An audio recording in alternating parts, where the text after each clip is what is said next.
Kako ste doznavali vijesti?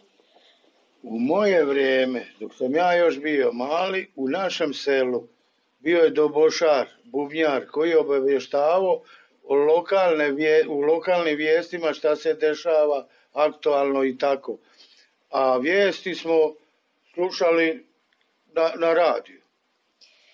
Je li bilo TV-a u svakoj kući? Nije bilo TV-a, još nije bilo ni struje, pa smo mi išli kod prijatelja gledat televiziju i crtiće i tako do dnevnika, pa aj kući spavat. Koji ste radio slušali? Slušao se najviše Radio Zagreb ili lokalni, ne znam, najviše Zagreb.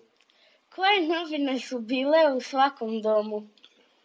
Bio je Vjesnik u svakom domu i čitao se najviše Vjesnik. Koji ste dnevnik gledali? A dnevnik smo gledali Hrvatska radio televizija, prvi program.